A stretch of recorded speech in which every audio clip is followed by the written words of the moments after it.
We're back live on lockdown as we go forward into the second week of August. I used to say the second racing week of August, but we're still going to be covering and talking about the world of racing. It's our pleasure to now join us. Welcome to the show, right? Thank you for having me, Matt. It's lovely. Absolute pleasure. Our absolute pleasure. It is. It's cool to see all the faces again, man. I mean, you're one of the dudes I haven't seen in, 5 months, man? Yeah, it's been a long time. Really, can't wait for the 5th of September, just to see you at the start gate and just so many smiling faces, ready for racing. Yeah, I mean, the vibe has changed big time. I mean, obviously, me and we've been talking for the last, I think it's been 4 weeks since the government gave us the green light, and then since then it's been moving forward. And I've obviously been chatting to Vienna Miranda and kind of like pushing them, like, let's go racing, come on. And they've been really cool because they said, we will, but we need to make sure that alles is mooi. And everything is in order, yes. And now, that announcement came out, was it last week, saying that we're officially going to go racing. The toughest part is that realization as well. This is going to be called GXCC3. On my calendar, it's GXCC7. Yes, it's insane when you think about that way. It's really insane. What have you been up to on lockdown, man? I mean, all these guys, I do say that we talk to a lot of guys out on the farms, and I mean, I'm super jealous. I don't know how you feel. Yeah, I'm really jealous about guys like Michael Pentecost, D'Artagnan, seeing him riding in the bushvelds in Botswana, and I'm sitting at home in the city, can't do anything, just literally sitting, watching Netflix and chill, and sometimes climb on my spinning bike and watch AMA Supercross and motivate myself by cycling an hour or two. I don't think Lude's going to be too happy to hear about your training program, man. I was expecting a little bit more from you. Yeah, no, Lurewijk and them sends me base fit online classes. I do that as well. That keeps me strong, luckily. So I think I'm going to be fit enough for the Radium next round. I know it's going to be a tough one. Definitely. Remind me, by the way, wasn't Radium one of your cool comeback races? It's that sandy race out there, isn't it? Yes, I love sandy conditions. It's really an awesome event. I actually remember interviewing you. I had the big rip on your shirt at the end of it. When I hit that 3 and I just continued with a dead arm. But it was quite cool. That race, I mean, we'll talk about your bike guys coming in the afternoon going, that was awesome because it was wet sand, so it had a really good hold. It was absolutely amazing. The corners, you can just hit it as fast as you can. There's nothing holding you back, except the hoops at the end of the day. The braking bumps and all that. All right, man. Let's go back in time then and say where the Ruan Smith story started, because one of the things that, like you and I were talking, just an organic thing that this live on lockdown has now become a get to know the riders and get to know the history. And you're one of those few two-wheeler guys that kind of almost started on quads, like the dark history. Exactly. When I was young, I was on a 65. I was so scared of that bike. And then I asked my dad to get me a quad. And I think that was one of I shouldn't have done that. That was my little blaster. I did a whole race season on it. I did club racing. And then in 2008, I think, I moved. One of my friends actually came practicing with us, and he had a KX85. And he told me, get on the bike, test it, get off your quad. It's time to get on a two-wheeler. And I just absolutely loved it. And after that, my dad bought me a RM85, as you can see on the picture. Still small. Started doing MX. The guys were using me as traction there. I was so slow. I was really so slow. But just getting used to it. But your dad, your dad, Ian, isn't it? Like he's got a big history of two-wheel racing, and He was obviously a guy that Yes. you looked up to the whole way through. I still can't believe he's Yes. your dad. He only looks like as old as I am, you know? Yeah, he's quite young. He looks actually exactly the same as me, I can say like He that. does, eh? He does. Yes. Most of the people always ask, are we brothers or something like that. So yeah, This that this picture this this is on a funny picture. Hey, this is you. I mean, I didn't know that was one of your bikes in the foreground there. I mean, you're still a junior there, and that's a mm-hmm. 250. That's a 250 Yami. That's your bike. Yes, my dad actually surprised me one day, and he bought us. He bought me a 250, was it 250F, and he bought himself a was it 450F, and they were five. He was fast in his Yeah, he days. was. He was. Mm-hmm. He was. That's a tough one. Yeah, the first or your team, you've got a fast dad. Exactly. It becomes a real. Me a lot of things over the years. I could not have been here where I am now without him. So The big thanks first, to the him. first time I remember, the first time I remember your name popping up. I mean, you know, I've been talking. The first time Yes. I ever remember you racing was, I think it was on the Shimwells supported Yamaha, and you seem to be on that tour forever. Yes, I started, I think it was in 2000. Yes, that was in 2011. Um, that race there was the Bell 400, I think. Or this was the junior Bell race. Yeah, I remember the junior And bell. Yeah. and that was extremely fun. It was wet conditions. In between those, chopping a wheelie in the in the fields. That was really fun. I think the junior nationals uh, was a big size towards the GOCs that days and the nationals.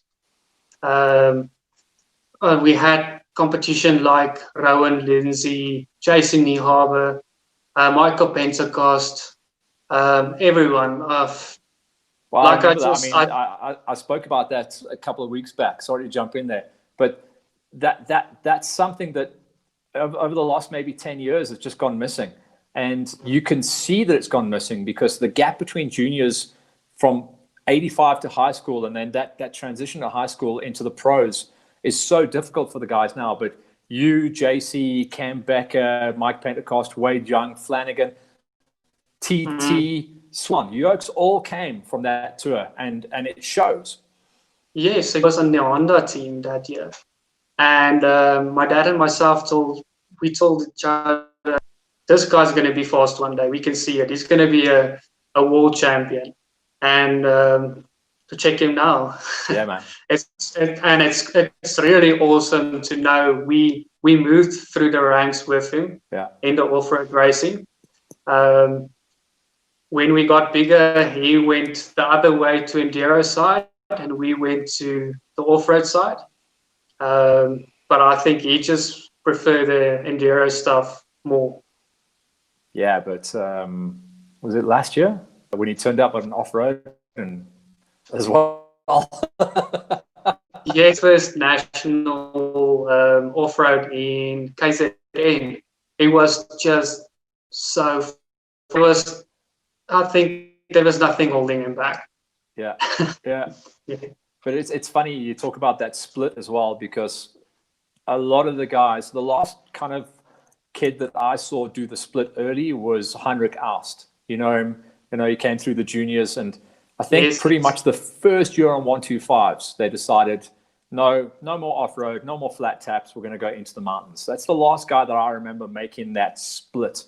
Exactly. And you can see it as well, because there is kind of 50-50 split between enduro and off-road now. But I get the feeling that off-road for the last 5 years, and I'll probably take my hat off to Lawrence and say it's because of GXCCs. We've seen off-road come back really strong. And I think in this year, it should have been a really good year for us as well, because it would be in the 5th year, meaning that the juniors would have come through from 85s to 125s and made that step up. I mean, let's highlight a rider like Matty Wilson.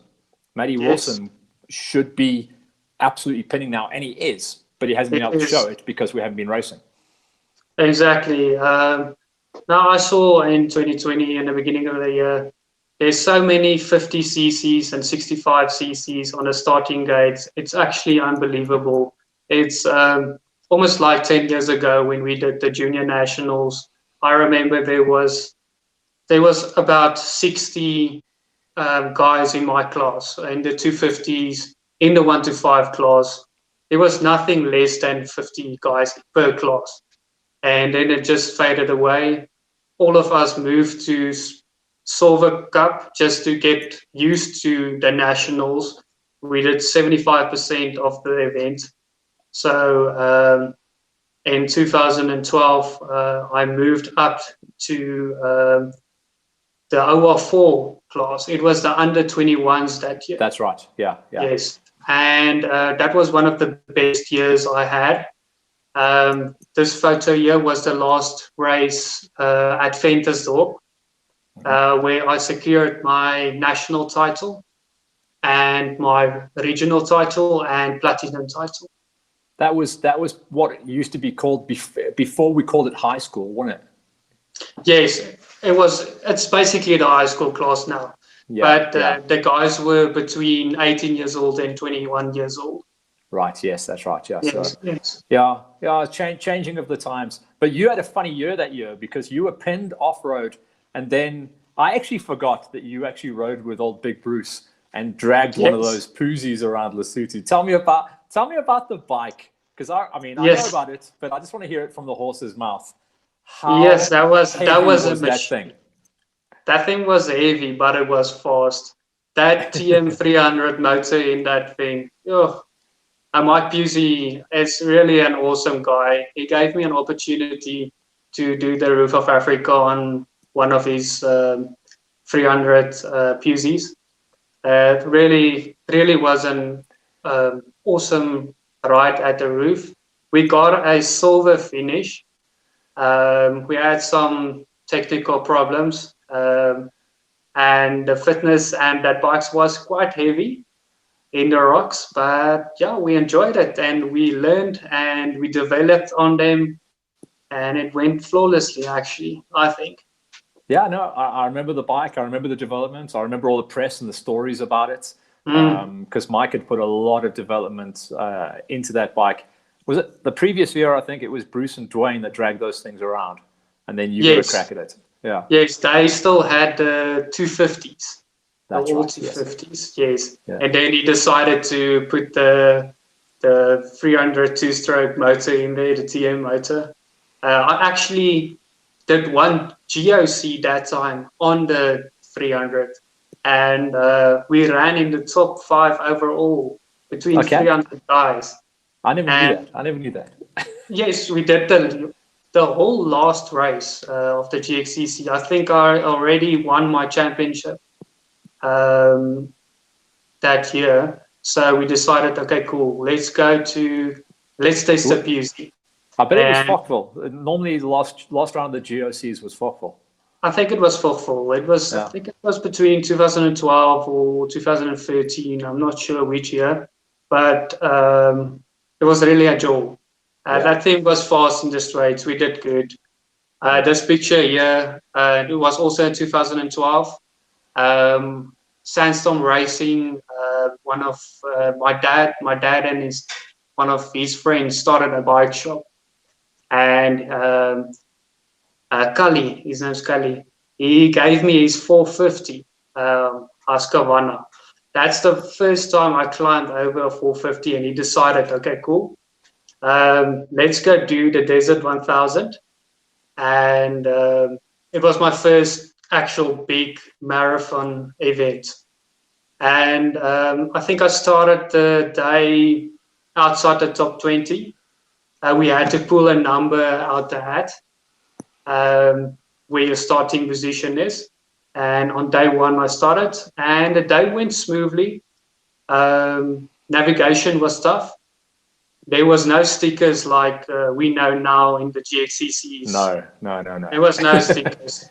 You had to GPSs, and you just went in the bushes and did a 250k lap. That was actually an awesome race. On day 1, after 500 kilometers. I came 6th. And on day 2, everybody got lost. And luckily for me, Ross Branch was one of them that got lost. He didn't have GPSs. And then I leaded the race.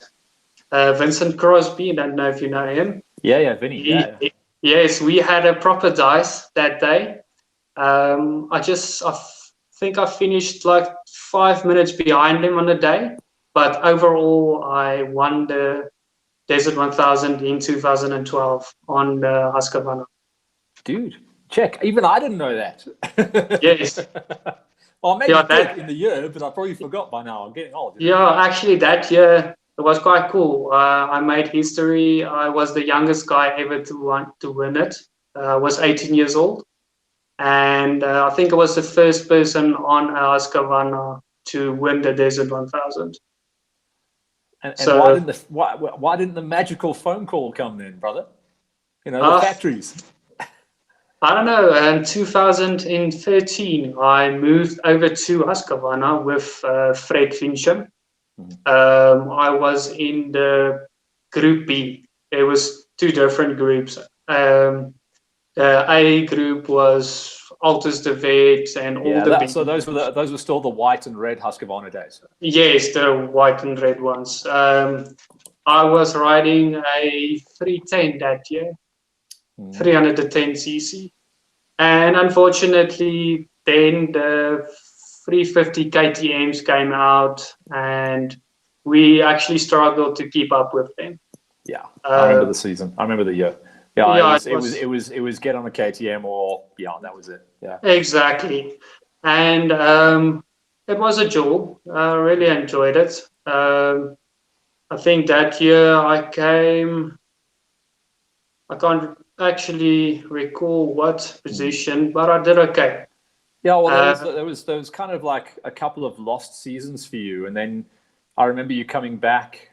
Was it 20? I had to just check my notes there. 2015.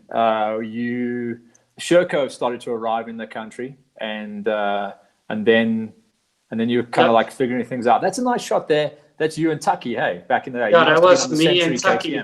This was actually in 2015. Right. Yeah. This was the first national. We did okay. I did okay. And then we did the first GOC. I think Hannes actually had the GOCs that year. That's right. He was running the tracks, yeah. Yes, and the first one I won overall. Was quite a good dice between me and Hein van die Kerk that day. And on the second round of the GOCs, I had a big crash and broke my femur. Yeah, man. And that ended my 2015 year proper. and you can check that break, man. That's a straight break. Was that the standard option femur break where you go through the bars? Yes, the bar actually hit my femur. It broke it proper. Oh. And we all know, I know a lot of racers, I know a lot of dudes that have had that. You stick the big pin in, and it's at least 6 months, at least. Yes, I recovered the 6 months, and I just told my dad, okay, I'm gonna sit out the rest of the year. I think there was one race in the end, right at the end. I just entered, just see where I can come, just to get ready for the 2016 season. And then, sorry, I was a little bit early on my take there. And then talk to me about the Sherco movement, because you kind of jumped on Sherco as they came into the country, and that's when you kind of really came to grips with the 450, I believe. That's when you became a 450 rider. No, actually, I got a phone call one day to go and speak to Ben, and he needed an OR1 racer. And I went to speak to him, and he offered me a great deal. I got a 300, and I bought myself an extra training bike. And so I had 2 300s. I contested 1 300 and do the development on the race bike. And it really went well. The first 3 or 4 rounds on the GXCCs, I won every race. I think the first race, actually, Sharon Moore won it by 12 seconds. And then we did this race, the picture on the you just showing with me and my dad. That one. Yeah, that was your cracker. That was an awesome event. I think it was on Louschmidt's farm, actually. There's me actually interviewing you there. I remember that. Yes, that was really an awesome event. The gravel was wet, and I just love thick sand. And me and thick sand is just one awesome combination. I can see why you're looking forward to Rhodium then. Yes, exactly.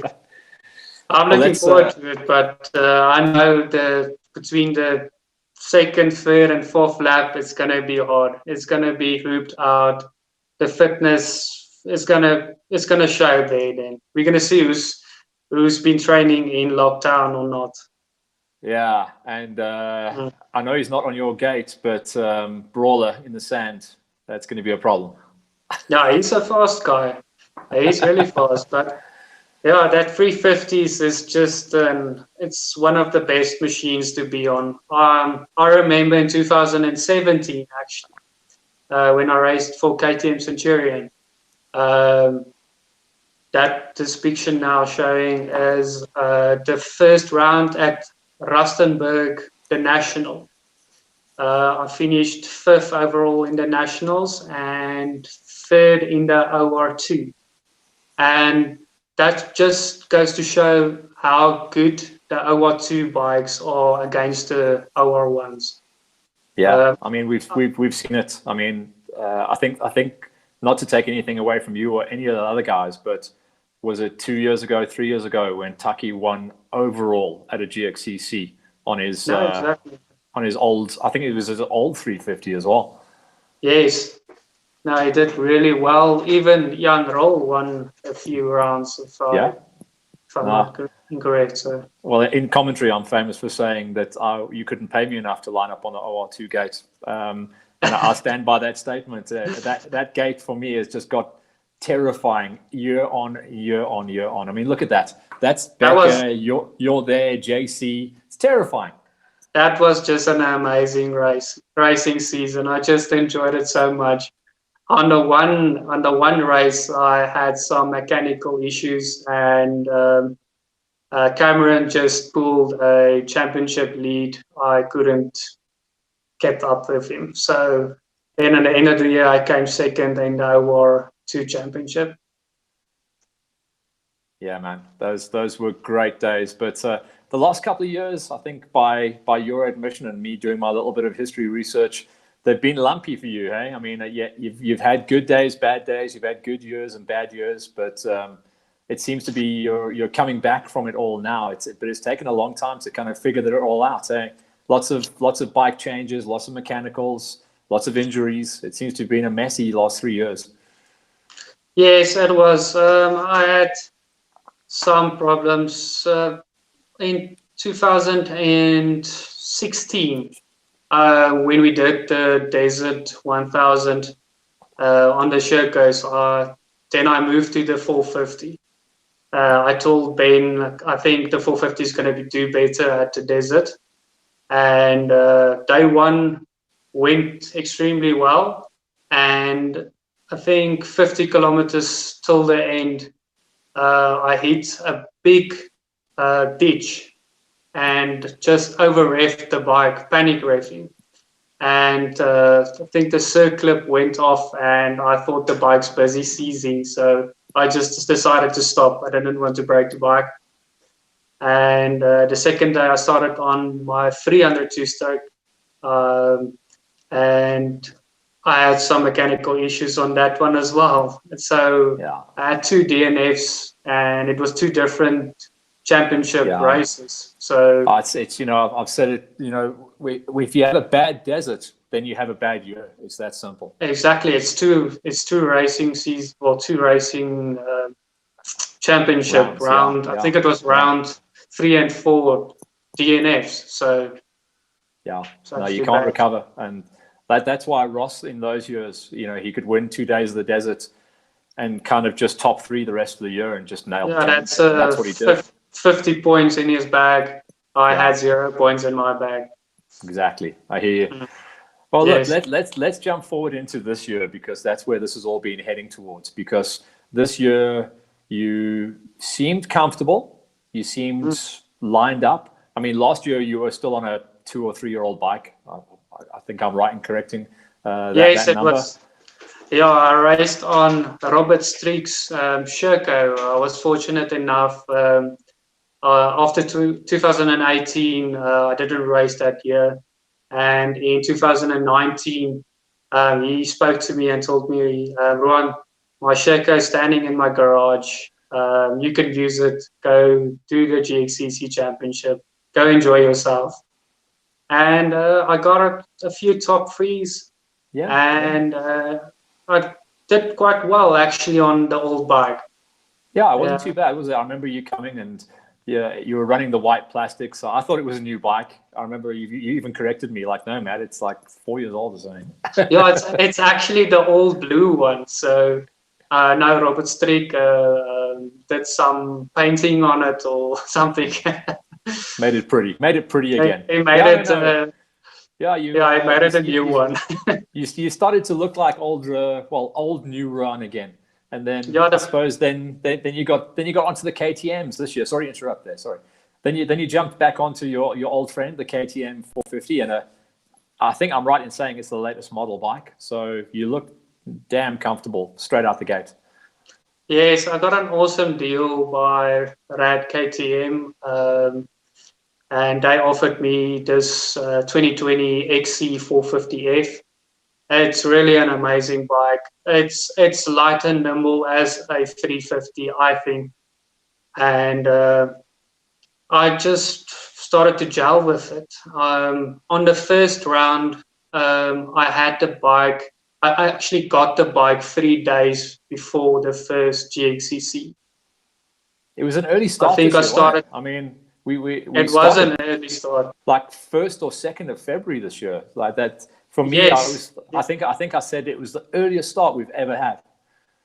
Yes, no, exactly. I wasn't used to the bike actually, and we didn't think the racing is going to start that early. So I waited for a 450 to come in, and they called me and told me, okay, the 450 is here. And I just went to get it the week, rode it in, got 1 hour on it, put all my plastics and stickers on, and put my Dunlop tires on, and just went for it. I think I came sixth position on the Yeah, first one. it was a good start, and maybe someone like you would not think 6 was good, but that was a terrifying OR1 gate that lined up at round number 1. I mean, people came out of the woodwork. No one expected to see Pentecost and Miller line up. No, not at all. On my junior days, Pentecost and Tyron, they used to lap us. They were so fast.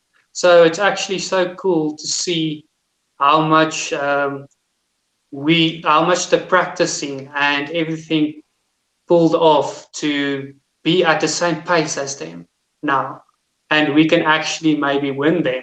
And I saw it at the second round. I was behind Michael Pentecost the whole time. As I hit the straight, I see him. I see he turns at that corner. Next straight, I see him again.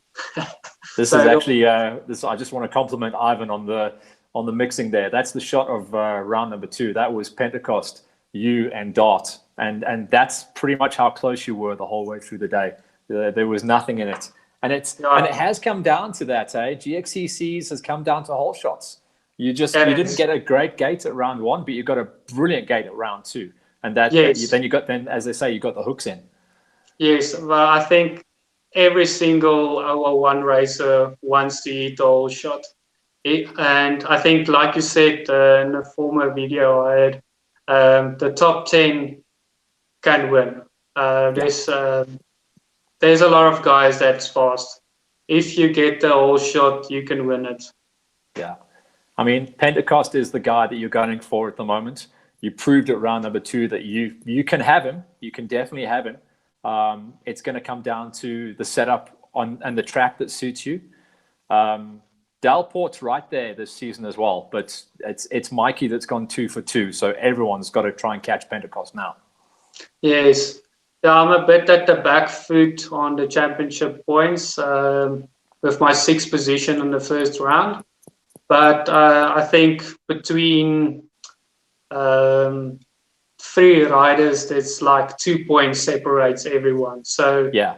the next race, if you do well, you're gonna be in the top 3. Yeah, I mean, it's going to be a tight championship, and I'm going to correct everyone who thinks that whoever wins the championship in 2020 is going to have an easy ride. It's not going to be like that. If you win the championship in 2020, you deserve it more than anyone else, because it's going to be such a tense championship. We've already kind of established, it hasn't officially been announced, but it's pretty much understood that there's going to be no throwaways this season. There can't be. So it's going to be a 6-round championship, and you can't throw anything away, which means you can't make any mistakes. Yeah, there's no mistakes. It's my point of view. I need to train as hard as I can now and get all the top 3s and just stay consistent and get that points in the bag. Knowing that motto, we're about... Yeah, sorry, go ahead. I didn't mean to interrupt my you. motto is just stay consistent the whole racing season. It's not about the race wins always. It's about how consistent you are, and that wins championships. Totally agree with you on that one. I've only ever won 1 championship in my whole life, and that season I never won 1 race.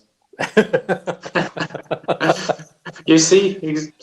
Yeah, so it wasn't planned like that, Ruan. Believe me, I really tried to win one. Yeah, I mean, so now that we've kind of gone through the life and times of Ruan Smith, how are you actually thinking that we're actually going to rip the bars off these things once again in less than a month? Well, Matt, I'm going to be honest with you. I'm quite nervous. I know there's like Michael Pentecost and D'Artagnan. They trained so hard on their bikes. I got the opportunity to practice now. I've been practicing every weekend. I was this morning, actually. I went to the vault with some friends. Just before our interview, I think 30 minutes before the time, I stopped at home and just quickly washed my face. My whole body is actually still full of dust. So, and I got some injuries, got some thorns in my arms. So after our chat, I'm going to take a tweezer and take the thorns out. Okay. Well, at least you're in that zone, eh? At least you're in that zone. Yeah, I'm practicing as hard as I can now. Well, listen, man, it's been an absolute pleasure chatting with you. I've really enjoyed it. And you filled in a couple of my history gaps as well. So thanks for the education. This is the stage of the interview where I'm going to say to you, the mic's yours, brother. Say thank you and say a big high five to whoever you like, and we'll wrap this up. Okay, thank you so much, Matt. First of all, I need to thank Mark Henderson from Henderson Racing for his EVS products. I usually my water bag. It's just lovely to ride with it, and never take your hands off the handlebar. You just sip it right from your helmet. And my Just One helmet, my Just One goggles, it's absolutely awesome. Can keep it pinned in the dust. And my Dunlop tires, just ripping them. And for Rad KTM, for giving me the opportunity to race one of the best bikes out there. And Liqui Moly, for keeping my bike strong and clean. And for my dad and my girlfriend for supporting me all the way. Well done, dude. You didn't even forget about mom and dad and the girlfriend. Good job. Exactly. You've learned from all the other guys that dropped the ball. Yeah, they're the pit crew. So I always tell my dad, okay, cool, Dad, you need to start getting fit. You need to run in the pits. Yeah, There's no less than 12 seconds in and out. exactly. And he's got to practice doing all of that hard work in the pits with a face mask on now. Yeah, exactly. So, geez, that's going to be something to get used to. Yeah. But we've all been jumping through some crazy hoops. The amount of admin just to be able to go to these races is going to be wild. But at the end of the day, they're all going to be there for the right reasons. And wear the mask when you have to, wash your hands when you have to, and fill in the right forms and be that guy. And as long as everyone plays that game, we can go racing. Yes, no, definitely. Ruan, thank you so much. It's been an absolute pleasure. Cannot wait to give you a social distance high five when I see you again. Okay, cool. Thanks, Matt. Thanks for having me. It was awesome. Thank you. Cheers, Ruan. We'll Cheers. catch you around the bend. That was really cool, man. So many little gaps that got filled in. I must be getting old. I've definitely lost a little bit of memory through the years, but it's so cool to have someone like Ruan fill in all the gaps for me. So that was one of our top two-wheeler contenders who's going to be trying his best to nail down wins for the rest of the season, to try and nail down his top three for the championship. We'll get ourselves ready for next week now for a kid who has been coming good for the last couple of seasons, one of our quad racers, racing in the Q2s, and also a rider having the season of his life, riding out of the fast KTM hookup. He's got a 500cc motocross engine or 500cc off-road engine in that quad. CD Goosen joins us live on Lockdown next week to talk about his turnaround in fortune. He's been on the quad and on the bars for many years. 2020 seems to be the year that he's delivering the goods.